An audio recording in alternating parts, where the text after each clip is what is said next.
Listo. ¿Cómo están? Buenas noches. Continuando con la clase del día lunes, vamos a continuar con esto de los ciclos lunares respecto a las actividades agrícolas, básicamente. Entonces, se me pone hacia atrás este panel. Bueno, ok, ahí estamos. Proyecto. La clase pasada quedamos en esta parte, ¿ok? ¿Verdad? Entonces, ¿qué habíamos dicho?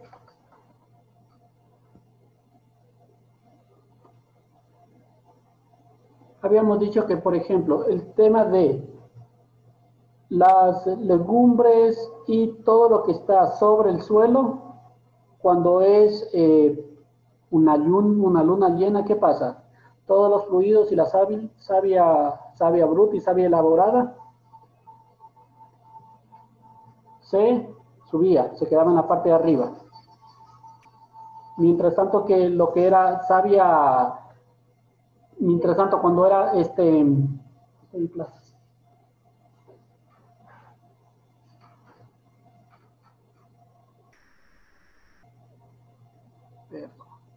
listo, allá. Habíamos dicho que cuando es este tipo de frutos que tienen gran cantidad de agua, queremos cosechas con frutos que tienen gran cantidad de agua en la parte sobre el suelo, siempre vamos a preferir cuando está la luna en la parte llena o cuarto creciente. ¿Ok? Ahí, hasta ahí quedamos. Ahora les pregunto a ustedes, en este caso, para cosecha de cereales como el trigo, maíz, cebada, y quiero granos secos, ¿dónde debería cosecharlos? ¿Quién me dice y por qué? ¿En qué época o en qué fase lunar sería más conveniente cosecharlos?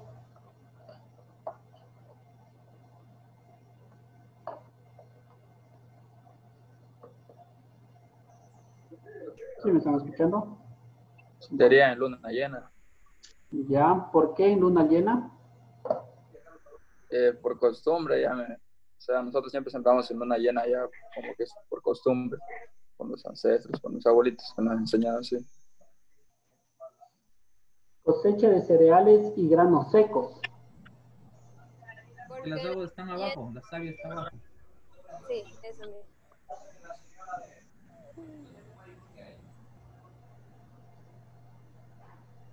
Cuando queremos una cosecha con menor cantidad de agua, necesitamos que la parte aérea esté con la menor cantidad de agua. Y eso es cuando cuando la luna está más alejada o cuando tenemos menos esta fuerza de magnetismo. Entonces, esto es ya sea luna nueva, porque toda la parte del agua está en las partes bajo la tierra, estamos en la raíz. Entonces, lo que queremos ahí es ya fruto seco, cuando ya el fruto ya cumplió casi ya su vida fisiológica y logró absorber todos los nutrientes. Y en ese momento lo menos que queremos es que ya siga absorbiendo más agua. ¿Para qué? Para poderla cosechar y secar inmediatamente. Eso. Y en el caso de, si quiero cereales también secos, así mismo, puede ser lo mismo, cuarto menguante o luna nueva. Pero en estas dos lunas, en la creciente y en la llena, no. ¿Por qué? Porque aquí me van a tener gran cantidad de agua.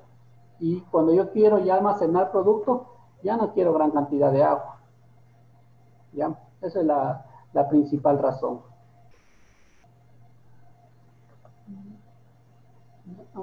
Algo pasó con esta pantalla que se puso un poquito.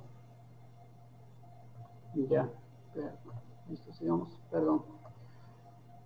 compartiendo. Ya.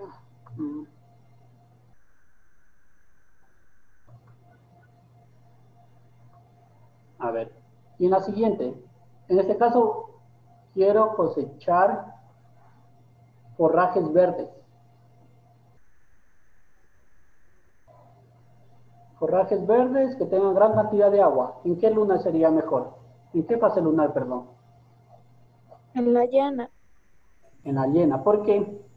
porque hay gran cantidad de agua ¿Ya? ¿En dónde? ¿En la parte de arriba o en la parte de abajo? en la parte de abajo, Aérea.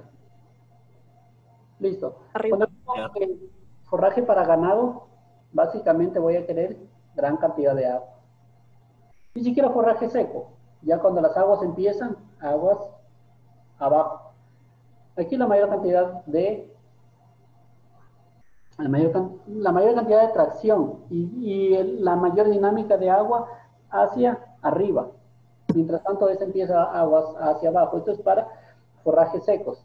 ¿Esto para qué tipo de forrajes es? Cuando hago un proceso de almacenamiento de forraje seco, ¿cómo se llama? ¿Quién me dice? ¿Hay alguien que sepa de ganadería? ¿Aquí? No es ensilaje o silos. Enificación. Este es para enificación. Y este para ensilaje. ¿Verdad? ¿Qué diferencia hay entre los dos? ¿Quién me dijo sobre ensilaje que... ¿Cómo es el proceso de ensilaje?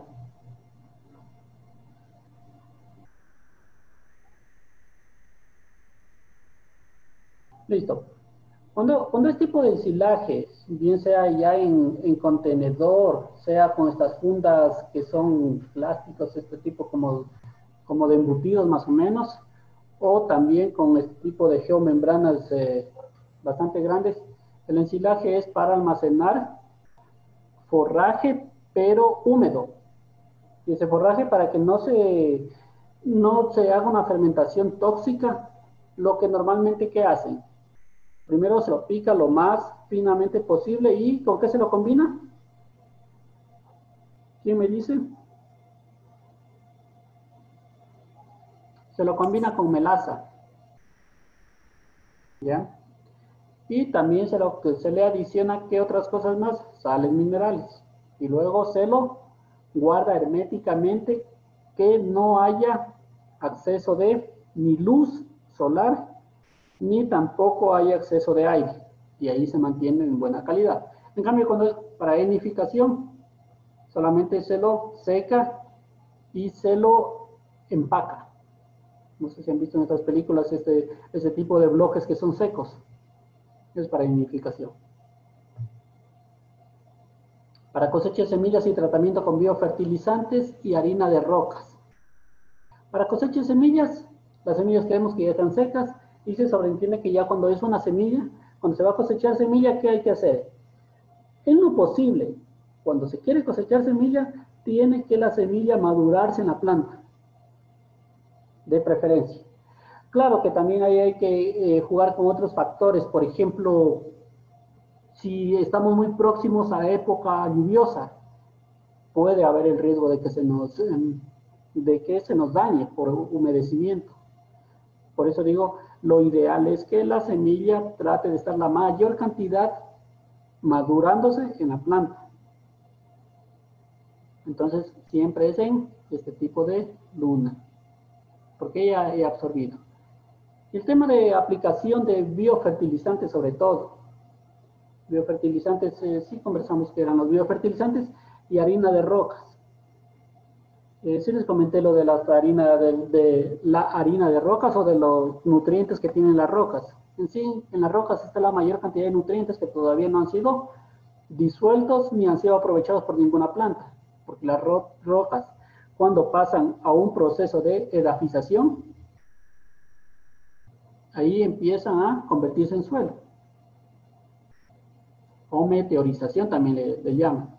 Porque estos procesos se convierten en suelo y las rocas tienen gran cantidad de nutrientes, sobre todo fosfatos, potasio, calcio, todo esto. Entonces, las rocas también son utilizadas para hacer fertilizantes. Bueno, el hecho es de que tanto estos biofertilizantes, cenizas o lo que sea, o harina de rocas, esta siempre van a tener nutrientes, minerales. Y cuando se los vaya a aplicar, lo ideal es que la planta esté en alta actividad en la parte de arriba. Hay una alta actividad de esto y por lo tanto hay mayor absorción cuando el agua está en la parte de arriba. Luna llena. Y cuando voy a hacer abonos verdes, ¿quién me dice que era un abono verde?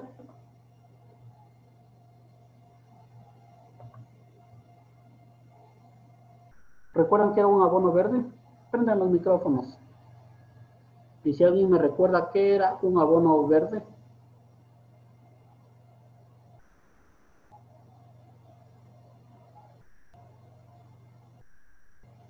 Es aquel que se hace de plantas, El biol. Ya, de desechos vegetales, ¿no? ya, pero bueno, todos los abonos en las fincas provienen de desechos vegetales. Lo que se conocía también como compost, compostera. Ya.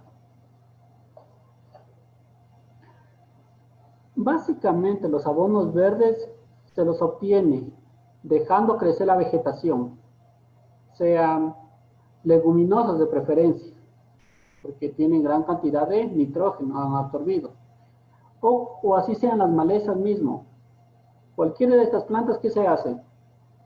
Se las en cierta época ya de crecimiento, sobre todo cuando ya están en floración. ¿Por qué floración? Cuando las malezas ya están listas y las plantas están listas en floración, es cuando absorbieron la mayor cantidad de nutrientes. Y entonces las plantas están, así sean plantas arbences, malezas, están con la mayor cantidad de nutrientes en esta parte de aquí. Y en ese momento, ¿qué hago? Las corto. Las corto y las pico y las vuelvo a enterrar. ¿Ya? ¿Qué pasó con estos nutrientes? Nuevamente los coloco en la tierra. Y eso es un abono verde. Lo otro que me dijeron, eso es compost. Compost es vuelta a llevar, hacer todo este tipo de camas y colocar todos los materiales, estiércoles, residuos de cosecha, minerales y todo lo que viene a continuación. Eso es un compost, pero abono verde es la misma cantidad de nutrientes, la misma cantidad de vegetación, colocarla, cortarla y enterrarla.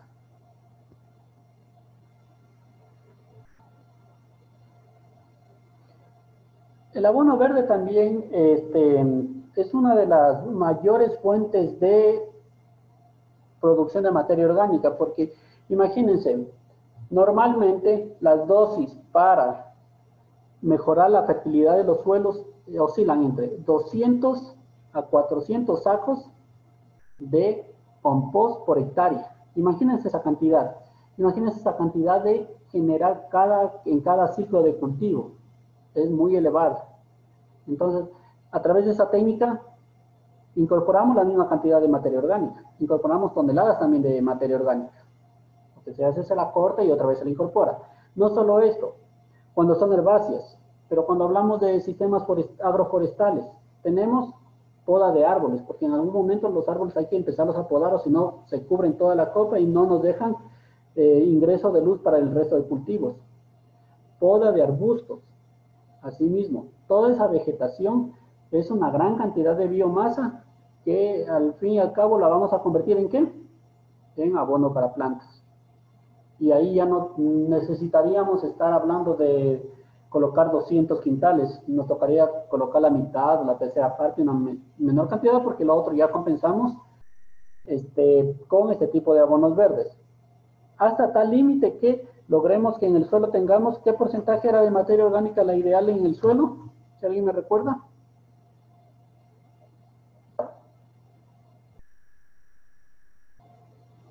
El suelo tiene que tener el 5% de materia orgánica. ¿Qué significa? Si cojo 100 gramos de suelo, 95 gramos deberían ser materia mineral y 5 gramos deberían ser materia orgánica, o sea, materia proveniente de organismos vivos.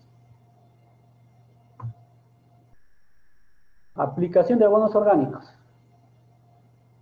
¿Cuándo le aplicaríamos? ¿Cuándo dice?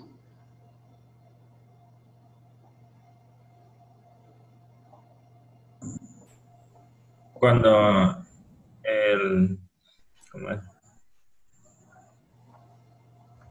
En luna nueva, ¿Ya? cuando está en las raíces, más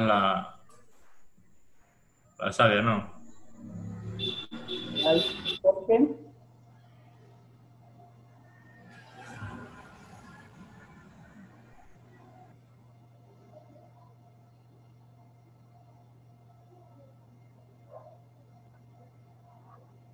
Bueno, los abonos orgánicos o cualquier nutriente era en la parte cuando empieza a crecer la luna y cuando está llena. ¿Por qué? Porque la mayor cantidad esto es aplicación, no es cosecha.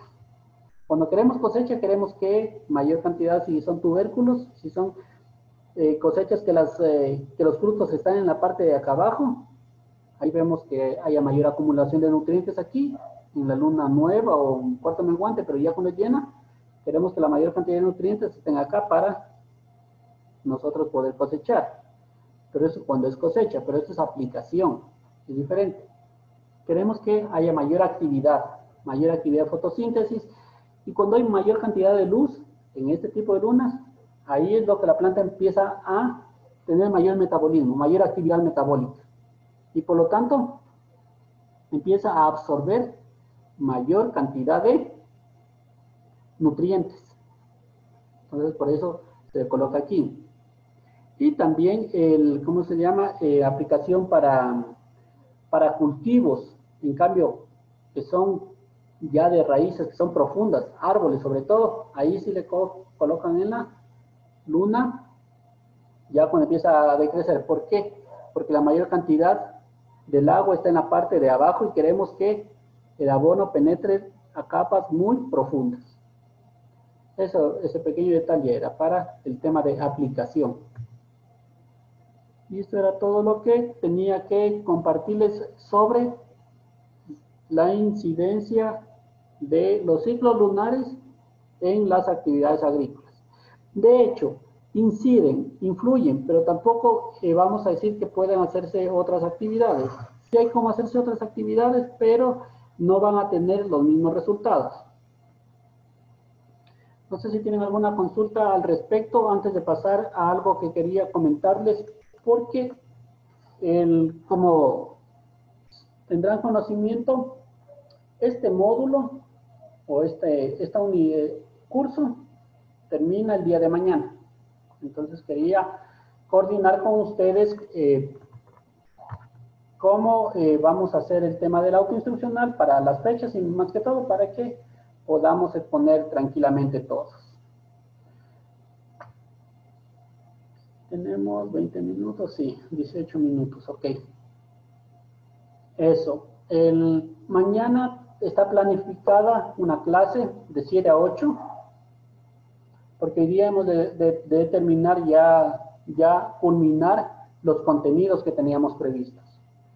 Hemos visto básicamente temas sobre el cosmovisión, un poquito según el plan curricular que nos han planteado, más o menos quedarnos un poquito en el tema de la historia, de los pueblos y nacionalidades, cómo se han venido desarrollando y en la actualidad, pero nosotros le hemos venido un poquito más alineando a los sistemas de cultivos ancestrales, en donde abordamos todas estas temáticas. Ahora, con dos temas más, que es de la finca Montubia y también este tema de los manglares, que son de los sistemas ancestrales que hay en la parte costa, terminaríamos los contenidos. Y tendríamos ya el día de mañana, que es el último día, para hacer las exposiciones de autoinstruccionales.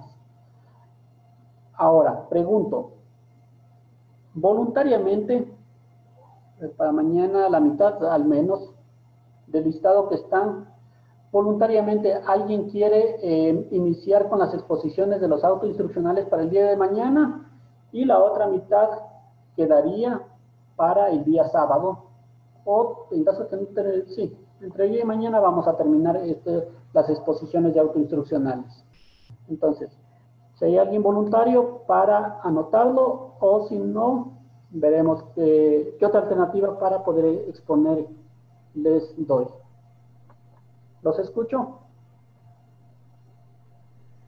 Y que mañana sería igual de 7 a 8, ¿no es cierto? Las exposiciones. Sí, tenemos tiempo limitado, la verdad. Tenemos tiempo limitado porque creo que después ya utilizan la cuenta en otra sesión. Ya.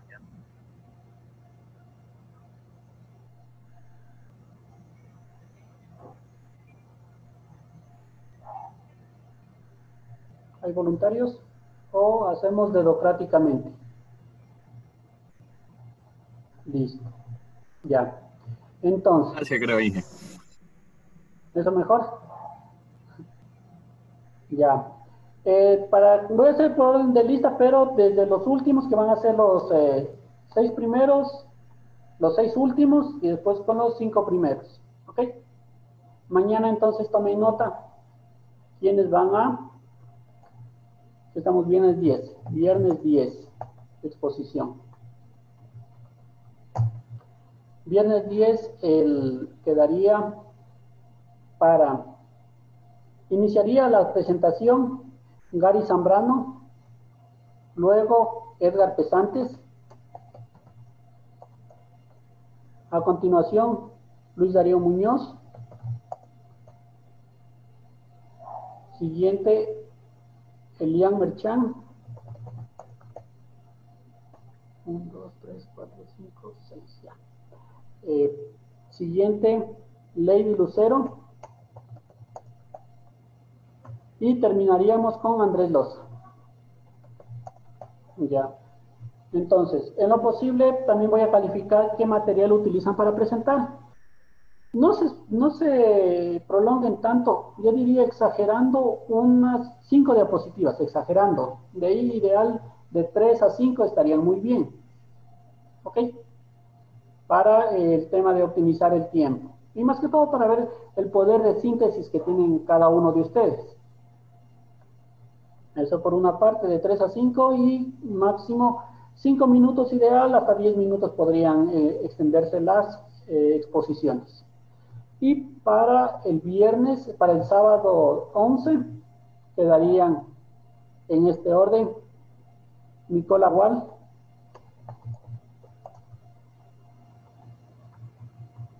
François Basurto, Scarlett Basurto, Eric de la Cueva, Roosevelt Jiménez. Y terminaríamos las exposiciones. La tarea les puse hasta el domingo, creo que sí, el domingo.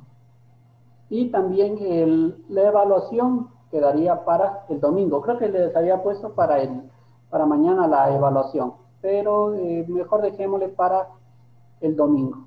En todo caso, voy a ver si les pongo unas 2 actividades, un crucigrama, alguna cosa, alguna sopa de letras, algo así, relacionada con las preguntas de la evaluación, previo que la contesten todo el día del domingo. Les voy a poner unas 2 actividades así, un crucigrama o una sopa de letras, no me acuerdo qué otras actividades que también que van a estar relacionadas con las preguntas. Y la evaluación, que va a ser así mismo a las 7 de la noche. ¿Alguna inquietud? ¿Alguna pregunta?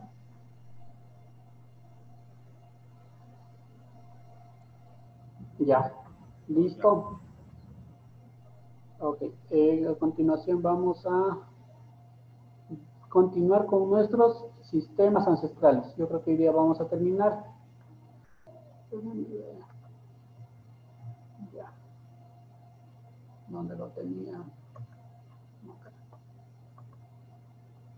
En este momento vamos a ver lo que es una finca Montubia. Como su nombre lo dice, pertenece al pueblo Montubio de la costa ecuatoriana. Ok. Un poquito más de suma esto. Un poco menos. Listo. Bueno, todos estos documentos, por derechos de autor, estos pertenecen al a la Organización de las Naciones Unidas, FAO, la representación de Ecuador que tienen aquí también. Ellos hicieron un estudio de todos estos sistemas ancestrales. Y bueno, hay otros estudios de sistemas ancestrales, pero este es uno de los principales, del que habla a mayor detalle. Bien, ¿qué es esta finca Montubia? Igual, como todos los sistemas ancestrales, es un sistema diversificado. ¿Dónde está ubicado? En las provincias costeras del Ecuador. ¿Qué cultivos tiene? Cacao, café, banano, frutales, forestales, hortalizas, crianza de animales, y también tiene una remanente de lo que es el bosque tropical. Este tiene algún parecido a lo que era también las huertas paltas, pero con sus variantes. Ellos tienen este tipo de sistemas artificiales de acumulación de agua, que la denominan albarradas. Y también tienen el otro componente, que es la finca propiamente dicha, donde está diversificada. O también, como le llaman ellos, las eras o las huertas. Asimismo, es en un ecosistema de bosque seco de la parte costanera, y propio del pueblo Montubio. Entonces, ellos han venido conviviendo con todo este tipo de bosque, han ido protegiendo el bosque. Adicional, han hecho estas infraestructuras de acumulación de agua o almacenamiento de agua, y también han hecho el tema de su huerta o su era. Aquí tenemos una fotografía, un típico paisaje de una casa Montubia y un típico paisaje de la huerta. Okay. Aquí las especies que fueron nativas, está el cacao, la yuca y el maíz. Bueno, el maíz está en todo el Ecuador, la verdad. El maíz lo encontramos en las huertas o en las fincas de la costa a la Sierra del Oriente. Los que fueron introducidos fueron banano, arroz, que esos no pertenecen aquí, y también ganadería de bovina sobre todo. Caña de azúcar también fue introducida. Este es un tipo de paisaje de bosque seco. ¿Cómo se llama esta planta? Ah, no, ya estaba ahí el nombre. Perdón. Ceibo, la ceiba petandra. ¿Ya? Y acá tenemos que, ¿y esto qué es? ¿Quién me dice qué es esto? Guadúa. Guadúa, ¿no es cierto? La guadúa en la costa ecuatoriana, sí. De hecho, es uno de los materiales que se lo utiliza para la mayor construcción, y es uno de los que tienen mayor resistencia, y se comprobó justamente en el terremoto del 16 de abril del 2018 o 16 fue. ¿Ya? En ese terremoto se comprobó que era uno de los materiales más estables para el tema de construcción, por su flexibilidad y además dureza. Y además se utiliza mucho este material, se lo utiliza mucho en infraestructuras, de la finca, y con eso se ahorra gran cantidad de madera dentro de la finca. Entonces, una finca que quiere ahorrar madera y no quiere deforestar, tiene que sembrar gran cantidad de guadúa o de bambú.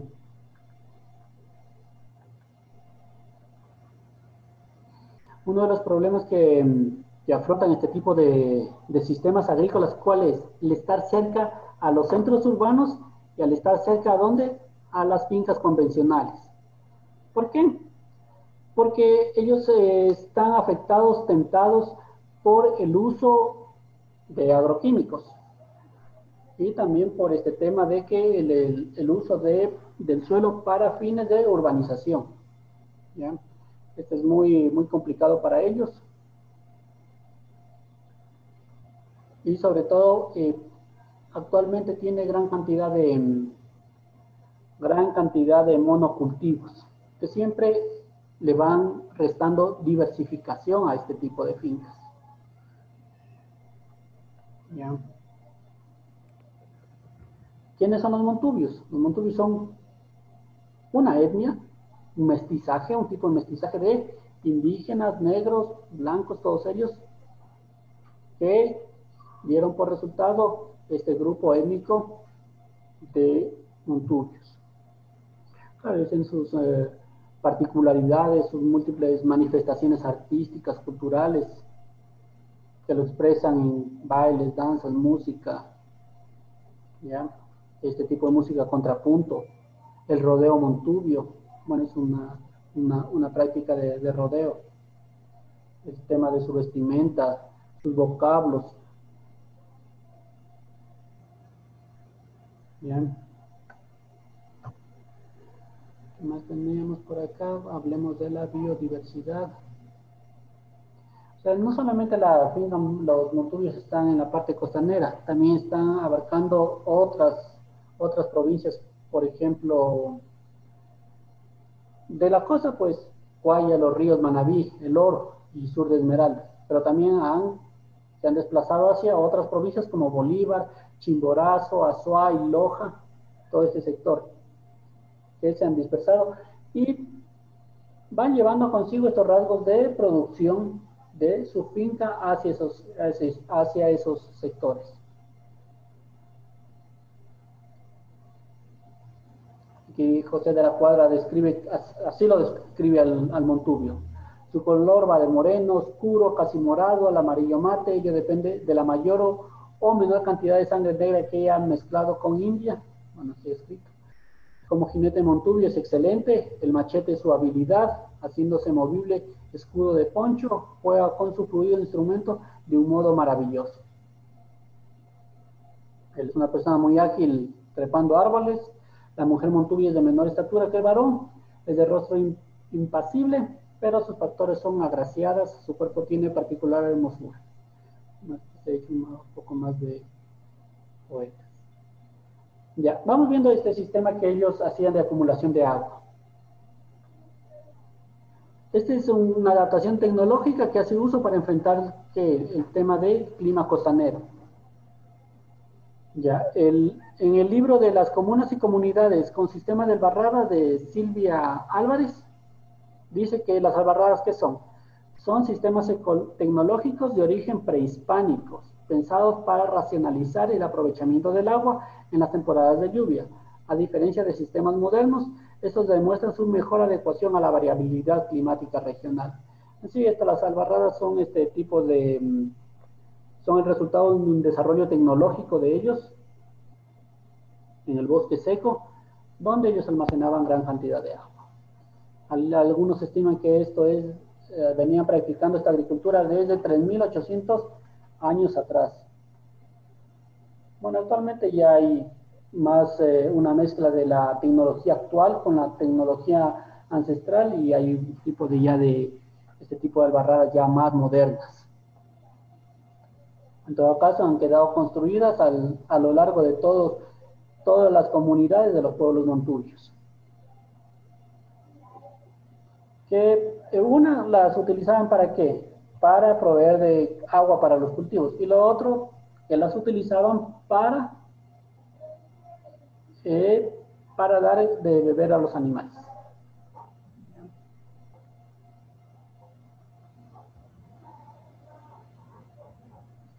El otro componente, ¿cuál era? Es la finca. La finca asimismo es un sistema biodiverso. ¿Bien? Aquí tiene la mezcla de cultivos ancestrales y cultivos modernos. El sistema agroforestal es predominante en este tipo de fincas. Ellos sí tienen un respeto por los árboles. A pesar de que, como les digo, ellos están rodeados de monocultivos y, por ejemplo, siempre hay la tendencia que su finca siempre sufre transiciones, que de sistema agroforestal y todo este tipo de biodiversificado, de un día a otro se ven en la necesidad, o no sé, o por la presión de la tecnología agrícola o de los monocultivos, tumban todo su sistema agroforestal y lo cultivan en un monocultivo de arroz. Entonces esto sí es bien complicado. En todo caso, las ventajas de la finca biodiversificada es súper súper positivo. ¿Cómo manejan ellos? Primero, solo son muy orgánica gran cantidad.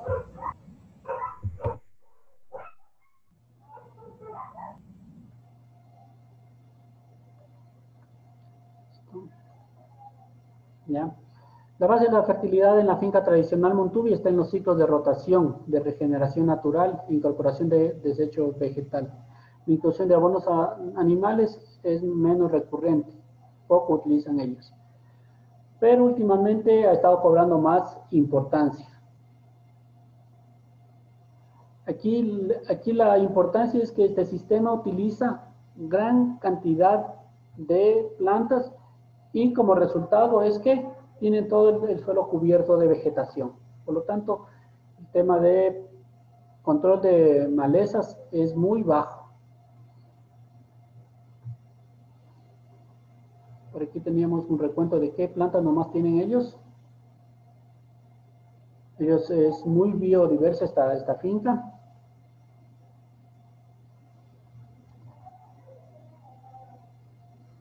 Tenemos aquí cultivos de maní, naranjos, papayas y cacao orgánico. Cultivos como el jirón, un fruto de ese sector mismo, la papa china, de este tipo de, ¿cómo se llama esa familia? Aráceas, achiote, el frijol alado, naranjo y este tipo de, ¿cómo se llama este frijol gigante? Tiene otro nombre. ¿Cómo le dicen? Este se llama, ¿cómo se me fue el nombre? Canavalia. ¿Alguien ha visto la canavalia? Es un tipo de ese frijol gigante que ellos le dicen. Bueno, no tiene tanta diversidad como las otras fincas, pero aquí encontramos que 30 especies. Por ejemplo, yuca, arroz, café, plátano, fruta de pan, pitanga, malanga, borojó, maracuyá, aguacate, ovo ciruelo, melón, pepino, sandía, zapote, mamey, mango, caimito, cauge, fruta china, carambola, naranja, limón, mandarina, jirón, maní, achote. La siguiente componente que tienen, ¿cuál era? El de las eras. Eras o huertas. Es un nombre que ellos le ponen a su tipo de cultivo, que en sí viene a ser un tipo de cultivo a sí mismo diversificado, que equivaldría a lo que decían la chacra en la parte sierra amazónica o la aja también. En sí son espacios bien pequeños, normalmente son de 100 a 200 metros cuadrados y ahí colocan la mayor cantidad de plantas que necesitan para uso diario de las personas.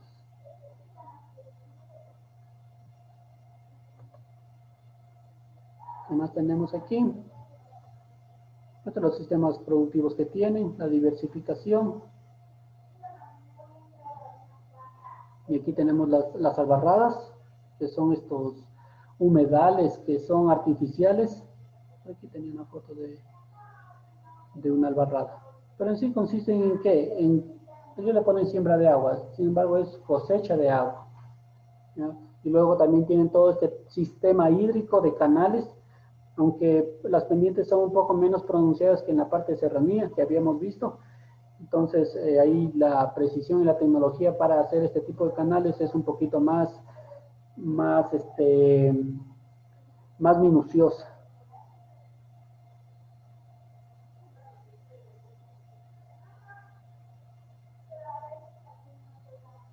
¿Ya? Aquí también tenemos la cobertura y protección de la albarrada. ¿Para qué la usan? Primero se lo utiliza en sistemas de regadío, como habíamos dicho. Segundo criterio implica un diseño agroecológico de la finca, es decir, la utilizan la albarrada para tener riego en estructura con el monocultivo intensivo, para crianza de peces, patos también. Y aquí están los tipos de humedales. ¿Ya? Okay. Esto es lo que yo les decía. Aquí hay una combinación de un sistema ya más moderno con lo antiguo.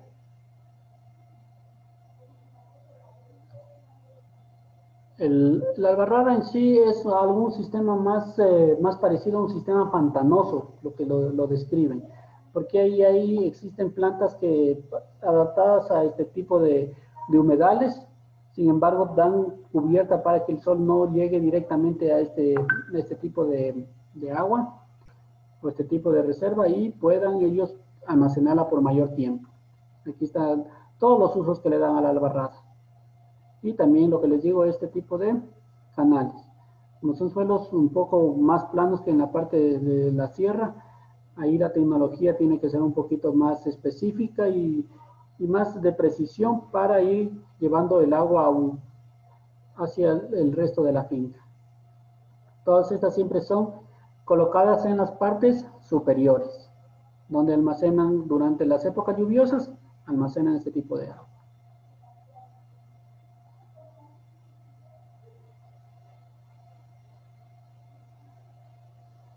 Hablan de un poco de ovejas, crianza de ovejas en corrales.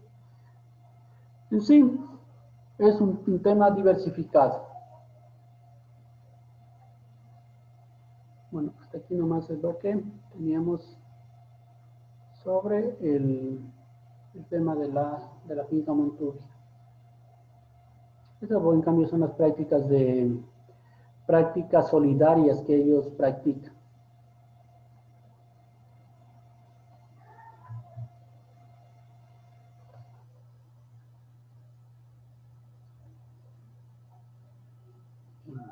No sé si tenemos alguna inquietud. Esto en cuanto al tema de la finca Montubia. Como pueden ver, son sistemas similares. Son sistemas similares a los que teníamos hemos venido viendo. Sin embargo, lo que cambia es el tipo de personas que están ahí. Es otra cultura, tiene otro tipo de alimentos, otros cultivos, pero en sí los principios son los mismos, que tienen un sistema de adaptación a este tipo de ecosistemas más secos, que han logrado sobrellevar épocas lluviosas y épocas de estiaje o épocas secas. ¿Tienen alguna inquietud sobre este ecosistema? No, Inge, no. No, yo creo que no. Listo. El siguiente era este otro tipo de ecosistema.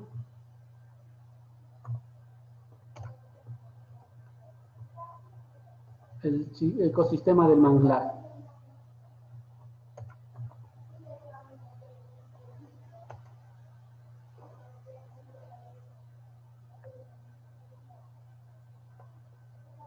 ¿Cómo está aquí?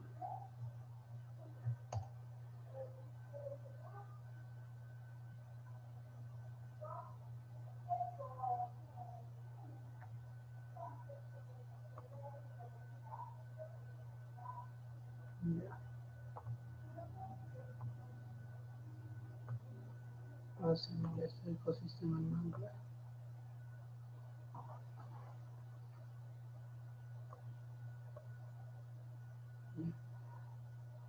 En sí, esta es una finca ancestral. Es una finca ancestral que está ubicada en esta parte de transición entre el mar y la tierra, y entre el mar y la tierra firme, donde ellos hacen un tema de recolección de animales del manglar y también practican agricultura. Se han adaptado por años a estos ecosistemas y más que todo ellos son los guardianes y que los siguen cuidando a este tipo de manglares. Entonces, se trata de un sistema productivo, propio de los pueblos ancestrales del manglar del Ecuador. Coge toda esta parte de la zona costera. ¿Con qué pueblos están ahí? Gran cantidad de afroecuatorianos, mulatos, campesinos, montubios, y tiene 5 subsistemas. El uno, que era el ecosistema del manglar, propiamente dicho. ¿Dónde? Aquí las mujeres son las que recolectan las conchas. El otro ecosistema es algo de transición de manglar hacia allá la tierra firme, que le denominan raconchal, donde se realiza la recolección del cangrejo. Y ya en tierra firme, en cambio ya tienen la finca tradicional diversificada. Además, ellos también conservan, además de todo esto, conservan el bosque húmedo tropical. Y hay uno que es opcional a veces, el tema del estuario del río. ¿Ya? Se realiza la pesca artesanal. Todo eso constituye un complejo agroalimentario de recolección armónico con todo lo que era el manglar, esta zona de transición y tierra firme, que se ha venido desarrollando, se ha venido manteniendo sobre todo. ¿Cuál es el principal riesgo? Un poco el tema de la tenencia de la tierra, asimismo la expansión de los monocultivos y sobre todo que el crecimiento demográfico les va dejando menos y menos cantidad de tierra a ellos. Y tenía el tema del manglar, está acá. Pasamos de pantalla.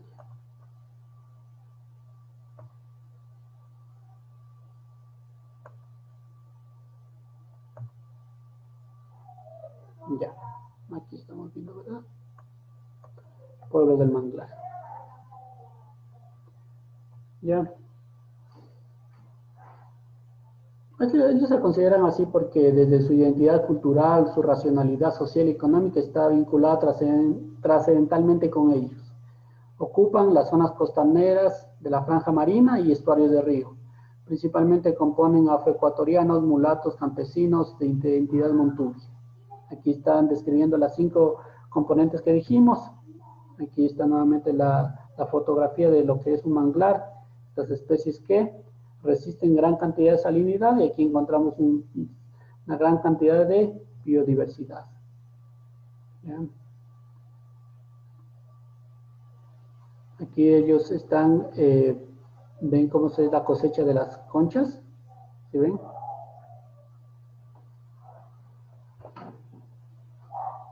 En todo caso, este ecosistema está bastante amenazado.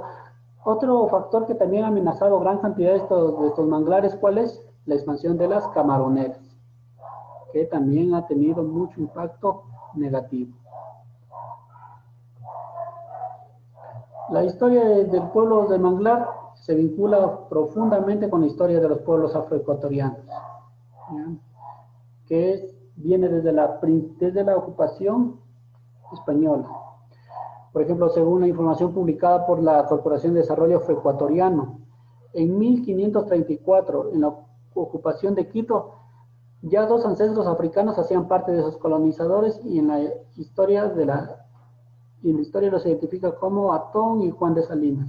Bueno, esta es la parte de la historia de que no solamente de aquí del manglar, sino del tema afro aquí en el país.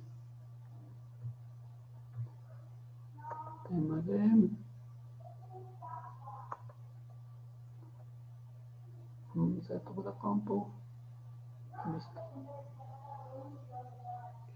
un tema de historia de cómo ha habido desarrollándose. Por acá tenía algunas fotografías también.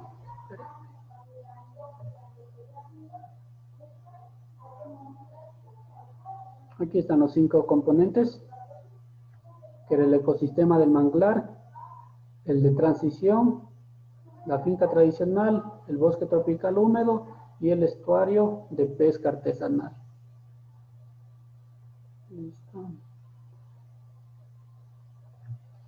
Tenía aquí algunas fotografías que quería indicarles que conseguí.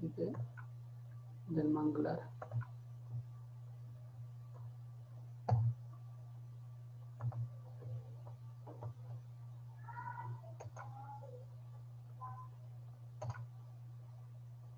Ya.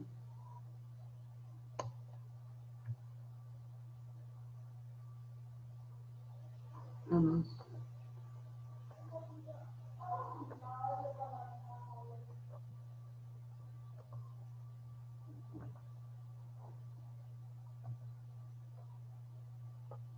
Esto está mayor resolución. Bueno, aquí están en mayor resolución, son las mismas. En todo caso, esto es cuando se hacen los recorridos. En la parte de ahí encontramos todo este tema de ecosistemas. ¿Sí ven? Que todavía están intactos en la mayor cantidad en los pueblos de Esmeraldas. Aquí se encuentra gran cantidad de esos ecosistemas.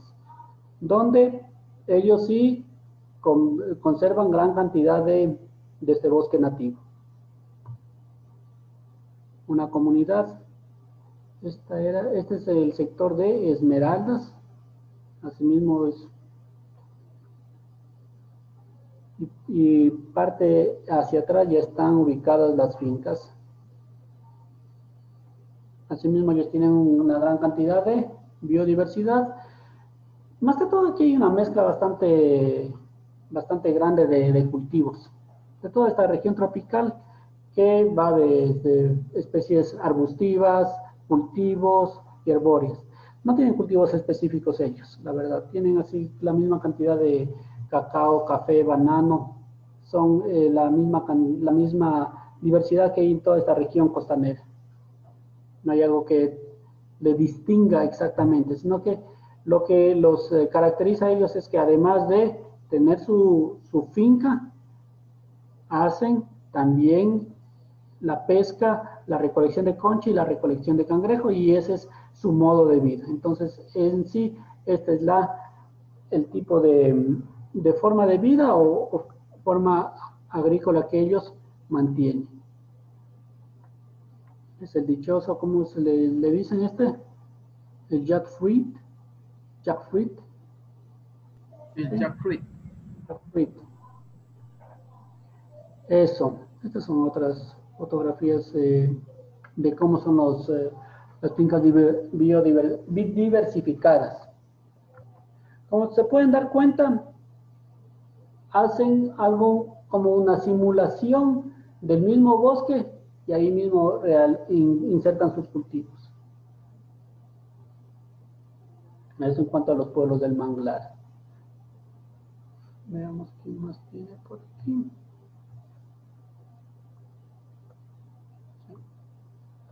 También tenemos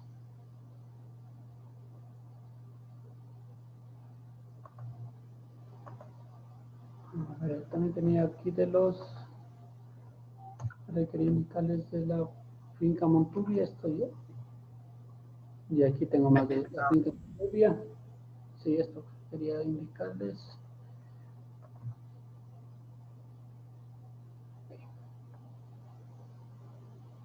Algunas fotografías de la finca Montubia.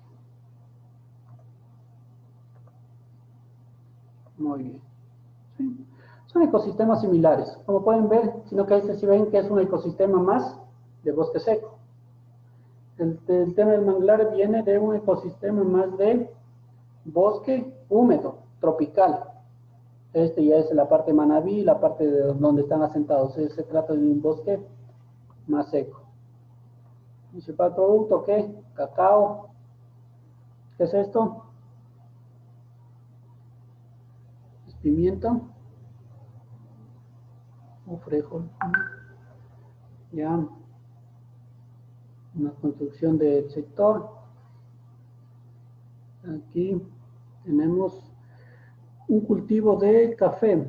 Aunque no tienen tanta, como es, no está tan, ese cultivo de café no lo veo tan vigoroso, pero parece un café arábigo, ¿no es cierto? Sí. ¿Qué tipo de café es esto? Un típica, ¿verdad? Por las hojas y por las ramas parece típica este, ¿no?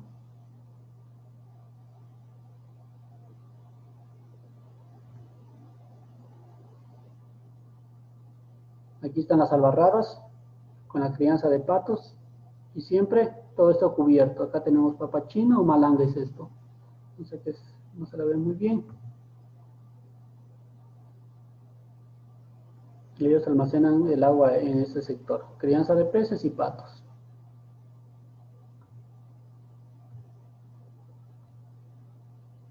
Y también especies pecuarias.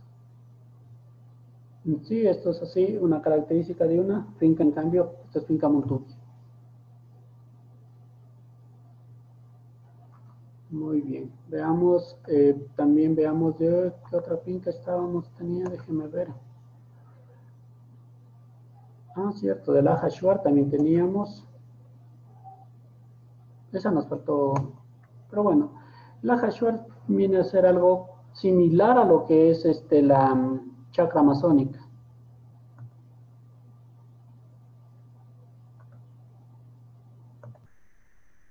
¿Ven?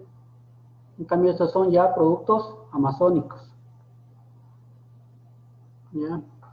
Y están con sus cosechas.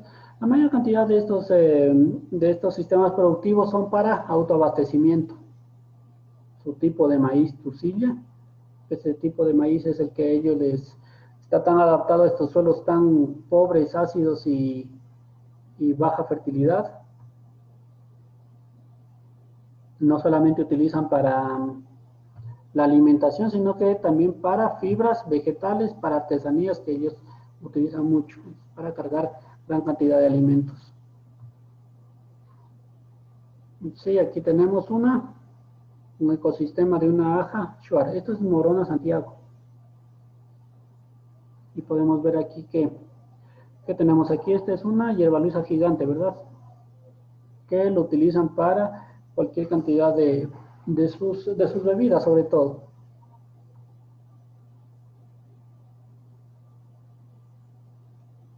Aquí otras plantas amazónicas.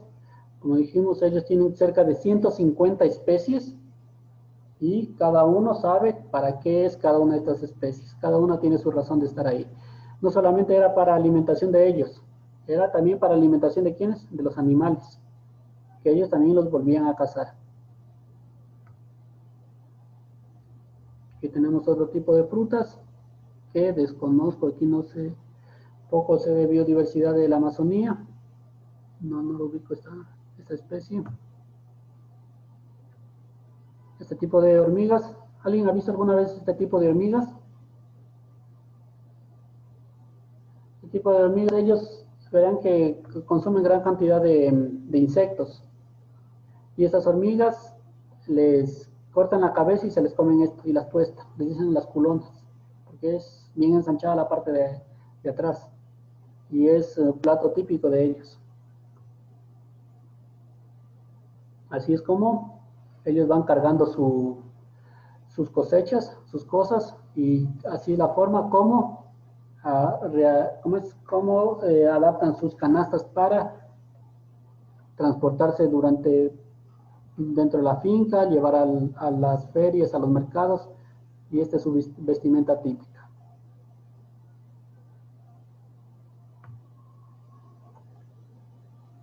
Eso es todo lo que les quería compartir. Vamos a compartir esto. Ok. Listo. En fin, eso era, hemos culminado con los contenidos sobre sistemas ancestrales, algunos temas de interculturalidad, pueblos y nacionalidades, y todo relacionado al tema de un enfoque diferente a lo que es la agricultura convencional. En sí, lo que se puede rescatar aquí hay un sinnúmero de prácticas que pueden ser rescatadas en los sistemas actuales de agroecológicos. Entonces depende ya del ingenio de las personas para rescatar alguna de estas prácticas.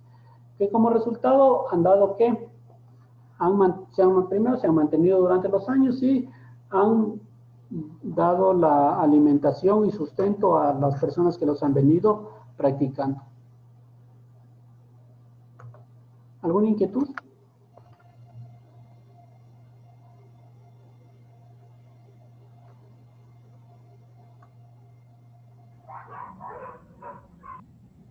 Ya.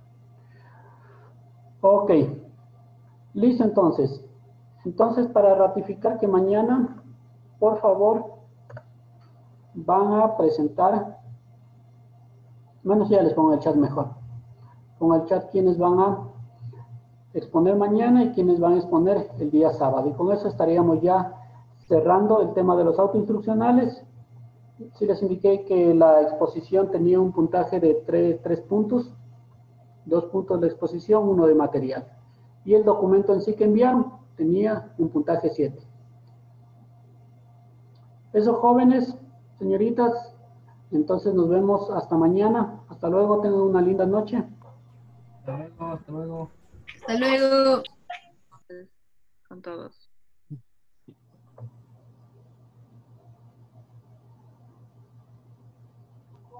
Good night.